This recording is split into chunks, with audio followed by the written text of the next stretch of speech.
All right, Mr. Taliaferro TV, how's everybody doing out there? Well, the Boston Celtics are officially eliminated from playoffs, from the NBA playoffs, excuse me. And now it's time to ask those very tough, hard-hitting questions. What does Danny Ainge, and by the way, get well soon, Danny Ainge. He recently had a heart attack, mild heart attack. Hopefully he recovers well and is able to do his job. Maybe he might have to give that role to someone else. Anywho, get well soon, Danny Ainge. Danny Ainge has got some big-time decisions to make, though. This Boston Celtics organization did not get it done. As a matter of fact, they went backwards. Last year, they got to the Eastern Conference Finals. Let's also admit that the Eastern Conference was obviously better this year. It's not even close to what it was last year. But the Celtics still can't. I mean, with all that being said, there's no excuse for the Boston Celtics to not been at least third in the East. Maybe you give the Milwaukee Bucks the edge because they just look like they were a phenomenal team. Giannis has taken his game to the next level. Okay, cool. All right, I'll even give you the Toronto Raptors. They were technically the #1 seed last year, right, in the Eastern Conference. And they traded DeMar DeRozan out for a better Kawhi Leonard. Cool. But there's no excuse for the Celtics to not be better than Philadelphia. There's no excuse for there's no excuse for the Boston Celtics to struggle to get past the Indiana Pacers for that 4 seed. There's no excuse for that. I'm sorry. It's just not. Sorry. And Victor Oladipo wasn't even there for a lot of the Pacers' second half of the year. No excuses for that. This Celtics team was inconsistent. They were not great. Now you got questions. What do you do to this organization to switch it up? Financially, the Celtics are going to run out of money quickly here. All right, Al Horford has a player option. I expect him to opt in to the final year of his deal. Okay, cool. But after that, what do? Gordon Hayward, a couple years left on his deal. Next year, Jason Tatum is a free agent. He'll be looking for a big-time extension. And the year after that, Jaylen Brown will be looking for a big-time extension. And might I add, this summer you have a big decision. See, I don't think it's just cut and dry that the Boston Celtics should offer Kyrie Irving a 5-year deal. I'm not 100% sure he's a great fit.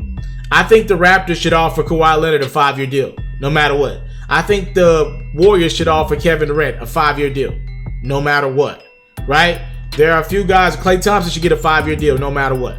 I'm not gonna lie, man. Kyrie Irving, I'm looking at him like, yo, I know he's a superstar caliber player, but does he make others around him? Is he just one of these guys that can score the basketball with the best of them? But did we not see who the real Kyrie was because he had one of the best players of all time around him during his peak years thus far?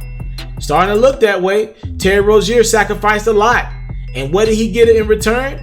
He's probably lost, I'd say, $40 to $50 million by sitting on that Celtics bench for most of this year, being backup point guard, sometimes not even being in the rotation wholeheartedly, right? So they got decisions. I think the Celtics need to sit down and say, do we want to build around Kyrie? We know he's better than Terry Rozier, but is it that much better where if we could pay Terry Rozier maybe $10 million a year, will we keep him overpaying Kyrie Irving $45 million a year by the end of that deal? Like, is Kyrie Irving $35 million a year better than Terry Rozier? Like, we know he's better than Terry, but is he $35 million better? Is he $30 million a year better than Terry Rozier? I don't know about that one. Only the Celtics can answer that question. And I don't know if that's the case. I don't know if I would pay Kyrie Irving that money. Here's what I do know. Multiple reports are putting this out in the atmosphere. The Celtics are still 100% all in on Anthony Davis this summer. They're going after AD no matter what. Even if they lose Kyrie Irving, I have heard that the Celtics would be willing. And I don't know if this is smart, by the way. I don't think this is smart, but this is what I've been told the Celtics are doing.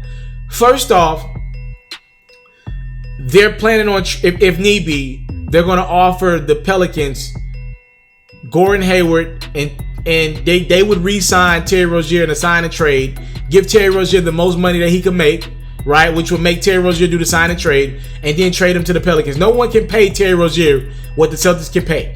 So it'll benefit Terry to do a sign and trade, re-sign, get a lot of money with Boston, and then if he wanted to be a starting point guard, he could maybe work it out with the Pelicans, right?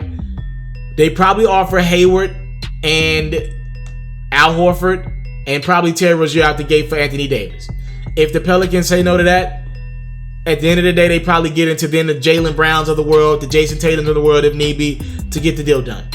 I'm being told that the Celtics believe they could get Anthony Davis for a lesser offer than what the Lakers could, because the Pelicans really don't want to trade Anthony Davis to not only the Lakers but anywhere in the Western Conference, right? So that's what I've been told. Also, the Celtics will have some picks at their disposal. We'll find out Tuesday after the draft lottery how many picks they'll have at their disposal, and that could be also valuable in this trade conversation of Anthony Davis. I'm being told, Kyrie or not, and this hurts teams like the Lakers and the Knicks that possibly were going to go after Anthony Davis this summer. They were thinking, yo, if as long as the Celtics lose and Kyrie Irving leaves Boston, right, that means there is no Anthony Davis. I'm being told that Danny Ainge and the Celtics are still going to go after Anthony Davis with or without Kyrie. They'd rather get Anthony Davis in there for a year, try to convince him on the culture, build around him, and go forward like that. I don't know if it's smart, but they'd rather take Anthony Davis for a 1-year rental, see if they can convince him on the culture, and start this thing over with Anthony Davis and whatever they can keep that you don't have to trade for Anthony Davis, right? So whatever it is, they build around that. Because reportedly, the Celtics' logic is, if Giannis is going to be great in the Eastern Conference for years to come, you're going to need a Anthony Davis caliber player to combat that. And they may be right about that. Maybe a guard won't get it done like a Kyrie. Maybe it will take a 6'10", 6'11" guy to battle with Giannis and some of these other beasts in the East. And also Joel Embiid is in the East as well. I don't know, but I'm telling you, that's the Celtics' logic reportedly in regards to Anthony Davis. They're going after him regardless.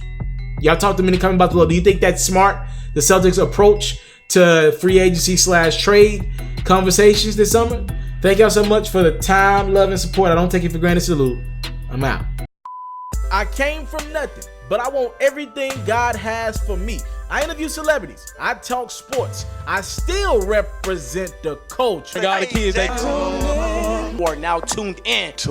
Yo, we locked in right now, Mr.Taliaferro. Mr.Taliaferro. Mr.Taliaferro. Mr. Shout out to Mr. Taliaferro. You're watching Mr.Taliaferro TV. Mr. Taliaferro TV. Here with the triple B's, you can't do nothing but win.